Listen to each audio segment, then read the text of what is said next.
Africa Content TV. Mo fẹ́ kí a jọ ka Suratul Ikhlas ẹyọ kan ló ka wa máa ṣàkóso yìí.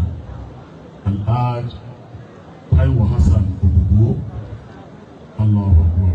Allahu Akbar. Èyí ni ó jẹ́ ọjọ́ àkọ́kọ́ oorun àkọ́kọ́ tí wọ́n sọ lọ sàárè. Allahu Akbar. Ọjọ́ gbogbo àwọn àmọ́mọ̀ṣẹ́ wọn àṣìṣe wọn Ọlọ́run kò wọ́n yá fún ọba nàbọ̀ Muhammad.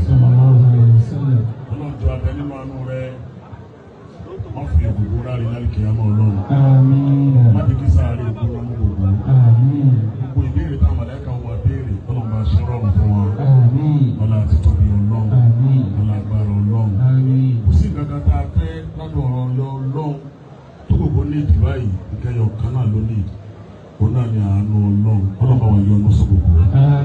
Ọlọ́run bá wa yọ́nú sí. Ọlọ́run bá wa yọ́nú sí. Ẹni Ọlọ́run bá yọ́nú sí gbogbo ìbéèrè tó bá wù ká béèrè lọ́wọ́ rẹ̀ Ọlọ́run ní gbèdé aláàmú. Ọlọ́run bá wa yọ́nú sí gbogbo. Suratul Ikhlas. Bismillahirrahmanirrahim. Qul huwa Allahu ahad. Allahu samad. Lam yalid wa lam yulad. Wa lam yakul lahu kufuwan ahad. Sẹ́nitọ́ Ọlámilékan Adéọlá Yáyì tó já sí pé látìgbà tí ara Ògbógbó ti yá ni wọ́n ti dúró. Wọ́n dúró ní dúró wípé kò sí iyekíye táwọn ọ̀ma lè ná láti dá ẹ̀mí Ògbógbó padà. Gbogbo iyekíye láyé àwọn rẹ́dí àti náà. Wọ́n dẹ̀ ná títí tí Ògbógbó fi jáde láyé lánàá. Sẹ́nitọ́ Ọlámilékan Adéọlá Yáyì Ọlọ́run dúró tì wọ́n. Bá a fi san wọ́n lẹ́san lóore. Gẹ́gẹ́ bí wọ́n kún fún wa. Bàbá kábíyèsí Ọlọ́run dúró tì yín o. Ọlọ́run dúró tì yín o. Wọ́n fi kú Ògbógbó, wọ́n fi tú lárò ó. Bàbá wa kábíyèsí onímọ̀ṣáì Ọlọ́run bá wa dúró tì yín. Ọlá títóbi Ọlọ́run. Ọlá agbára Ọlọ́run. Wọ́n bẹ̀rẹ̀ látòrí bàbá wa Nálùbáríkà mi. Bàbá wa Grand Chief Imam of Ìlárò. Allahu Akbar. Allahu Akbar. Ọlọ́run jọ nínú àánú ẹ̀. Àwọn gangan l'Ògbógbó, Ògbógbó làwọn náà.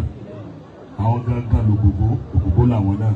Níjọ́ tá a bẹ̀rẹ̀ Ramadan lecture ní Ìlárò ń bí tí a máa ń ṣe lọ́dọọdún, Èkó láti kọ́ bẹ̀rẹ̀. Ògbógbó ní Al-Fulani. Nígbà ìṣẹ̀lẹ̀ kò yẹ tọ́, mo fẹ́ gbé délùú mi. Ó wá organize meeting ní àtẹ̀mí àti bàbá wa Imam.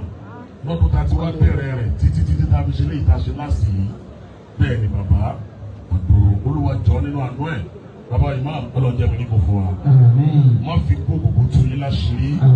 Má fi kó Ògbógbó bá ìlú Ìlárò jẹ́. Ọlá títóbi Ọlọ́run. Ọlá agbára Ọlọ́run.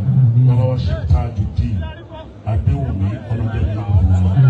Bákan náà gbogbo àwọn àlùfáà òkèlè mùsùlùmí. Bàbá wa President General. Bàbá wa Jara ọlọ́jẹ́ mi ní kò fún wa.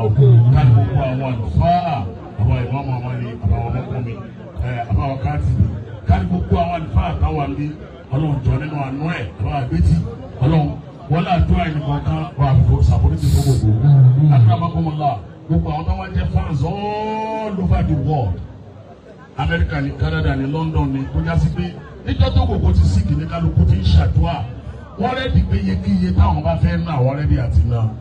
Ọlọ́run jọ nínú àánú ẹ̀ gbogbo ẹ̀yin fans Ọlọ́run máa mójútó ẹ̀yin náà máa dúró ti ẹ̀yin náà àlẹ́ àti travels and tours máa dúró ti yín o máa wà pẹ̀lú yín o subahana rabbika rabbil izzati amma yasifun wa salamun ala al-mursalin walhamdulillahi rabbil alamin.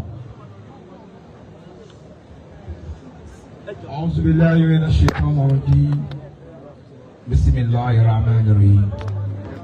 gbogbo àtàwọn bí ẹyọ lápapọ̀ ọba ṣe gbọ̀ lórí ẹ bá mi sọ pé Allahu Akbar.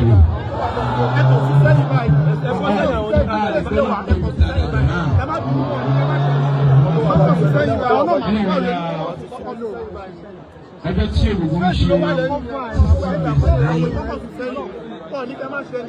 mo wà lọ sí ọ̀sán káàkiri gbogbo ẹbí wà lórí àárẹ̀ ẹni tí èlùbọ́ ń sọ òun wà sọ ẹni tí èlùbọ́ ti lọ.